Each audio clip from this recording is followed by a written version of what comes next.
There's some guy that raps about he doesn't like how people are snapping his angles. Or at least that was the lyric. I thought that was pretty funny. I'm making this not while driving, so you don't have that whole jet zone.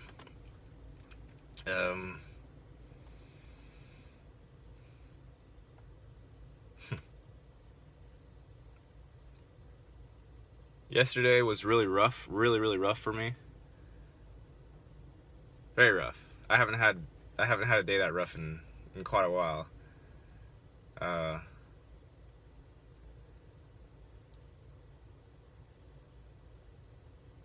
know what it's about. It's just about me not liking change. Doesn't matter if it's good change or bad change. We don't tend to like it very much. We get stressed out by it, and I'm very susceptible to it. As odd as it sounds, I've gotten comfortable with my routine of sleeping in the car. So the idea of not sleeping in the car is stressing me out. I do adapt pretty quickly once I get over the initial angsty bit. Just took me a whole day this time. I will say one thing, and that is that Airbnb is weird. It's strange. Driving around, you find this, what looks like a perfectly ordinary house. And there's no signs announcing that you're supposed to be there. You just have this bit of information on your phone. And it feels like you're just walking into a random person's house. It's very odd. I'm sure I'll get used to that if I keep doing it. I'm sure I won't keep doing it because I don't want to keep doing it, but something else about Airbnbs. And the few that I've stayed at, I've never seen the host of the house.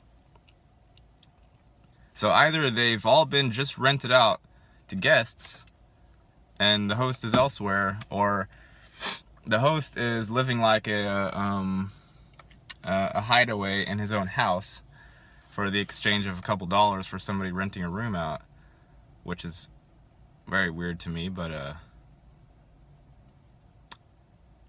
yeah, it's very strange. Money makes people do weird things. So yeah, rough day yesterday. Didn't do any work at all. I mean, not the money producing kind. But I did manage to make it through in some sort of a piece.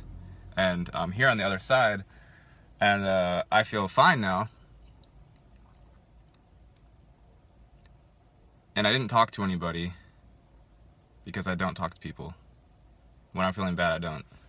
That's not one of my superpowers, is the ability to talk to somebody else when I'm feeling bad. So I always work it out myself, unless somebody like catches, a glimpse that something is off and asks about it. Then I'll talk about it, but I won't volunteer. Even though I've had people, saying that they're there for me and whatnot. Not good at it. Can't do it. Maybe sometime.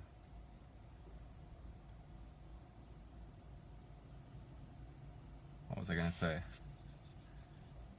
Oh. Ice showers. If you've never done the ice shower or the cold shower, do it. It's good.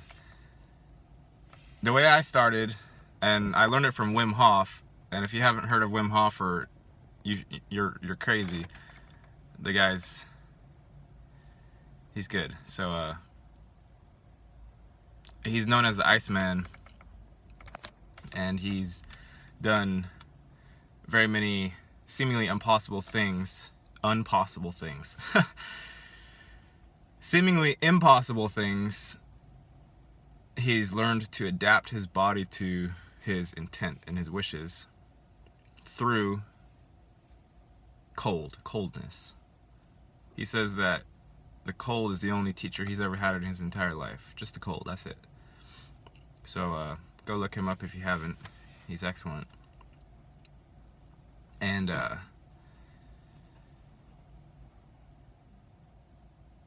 I never did the ice bath. I would like to do the ice bath, which is you just fill a bathtub full of ice cubes and water and do the polar bear plunge. Maybe someday I'll do that. I don't know. But what I have done is the cold showers, and once I learned this from him, I've been doing this every single day. Every time I shower, I do the cold shower method, sometimes multiple cycles of it, and it's great. It's really good. So the way I do it is get in with a warm shower. Don't start off cold, and it's involving breathing techniques. So it's related to holotropic breath work. At least I mentally relate the two. And I just breathe in. And when I learned from him how he was teaching it, he was, at least what I got out of it, was you're keeping the release short. Kind of hold it at the top a little bit.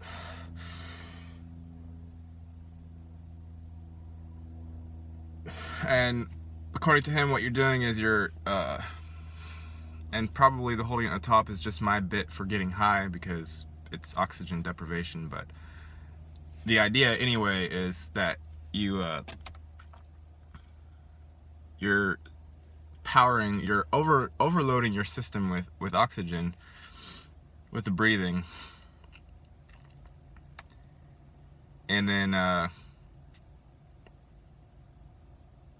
do it 30 times. Breathe in, keep the breath out short, keep the in breath long, hold it for a few seconds per count to 30, and once you get to 30, hold your breath,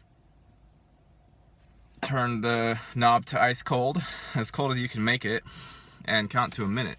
Start off with 30 seconds. You might not be able to do a minute at first. I couldn't do a minute at first, but and your body won't feel the cold nearly as strongly as it did without doing the breathing technique. And also, this breathing in, supercharging your system with oxygen, I've done it with the how long can I hold my breath thing. Previously, as kids, we would, sorry, mucus. You'd go into the tub and count and see how long you could hold your breath. And as a child, I could do like a minute and a half, something like that. With the Wim Hof method, I did 5 minutes. I got up to 5 minutes for holding my breath. I did it while driving as well, which is probably stupid, but 5 minutes holding your breath is pretty, for me, that's I never would have thought I could do that, but I timed it with that method. He's great. He's a beautiful soul, and he's just doing good work. He's teaching all kinds of people now, so Wim Hof. Also, I wanted to talk about the machine. I talked about it a little bit yesterday in the manipulations video, but something I wanted to clarify with the machine business is that it's only reflecting or copying or mimicking soul or spirit or source, that's your core. It's only copying that. It's not, it has no ability to create on its own. So the political systems, all this, it's just copying. It's redundancies, it's repetition. That's why we get tired of it, because it's the same old bullshit, and there's literally zero creativity. And the whole point of us being here in the system is that we are responsible for bringing to life these dead systems, or these dead sort of patterns that we dislike so much. So like Og always says, complaining, you can complain, but you're starting to get yourself into a cycle when you're complaining. And you actually start attaching to the complaining. And you have to complain, and you have to complain because it makes you feel good, because it makes you feel like you're doing something about whatever you're complaining about, and you're not, you're just complaining about it. So the machine, or the cube system, is only reflecting back your thoughts, reflecting back your musings. It's giving back a sort of distorted image, a lesser image. It's not even necessarily lesser, it's just a distortion. It's not pure. It's not as pure as it is when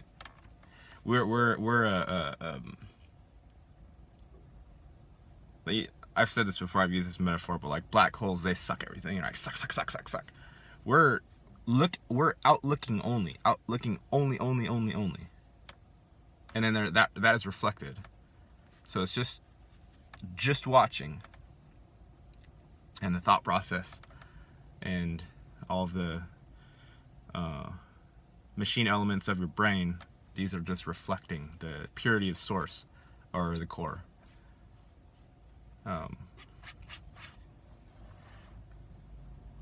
Something else.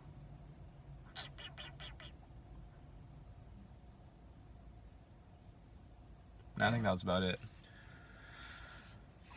Something else that I'm resisting a lot is making the intentional change to stop this cycle of doing Lyft and Uber, sleeping in the car, because it's comfortable. I get comfortable with anything. At some point, I could do the nomad thing and like meditate in a cave, and I would make that comfortable. Then I'd get pissed off if somebody tried to tell me there's a tsunami coming and your cave's gonna go away. I would get really mad about that. So the fact that I've been doing this for a year has made it very comfortable for me, and I don't want it at the base, at the core level. I don't want it, but since I'm resistant to any kind of change, then I just have to push through it. But what I want to do is I want to try starting off with massage therapy, with some sort of hands healing art, body work type stuff, deep tissue, whatever, possibly Reiki, I don't know, maybe Eden can teach me about that, I'm not sure, but and even at holotropic breathwork, they were saying like your hands are special, they said something about my mind too and all that, but somebody particularly said with my hands, and I've felt like the push or the urge to work with my hands in some capacity, so I want to do that. And as well, chess, I've put in my 10,000 hours for chess. I haven't done formal study, but I know the thought processes behind. I've looked at millions of games, so there's really no excuse for me not to be putting more time and effort into that field, because that does produce money, and I could get titled and therefore have more people want lessons or whatever capacity, teach, make books, win tournaments. There's multiple different ways to do it now because of the internet, much more so than back in the day. But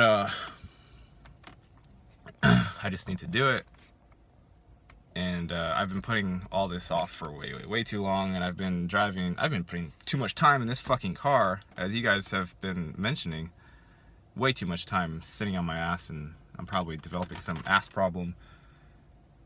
I do get numb butt syndrome. I'll sit in this fucker for 12 hours and just drive random strangers around. Like, that's what depresses me.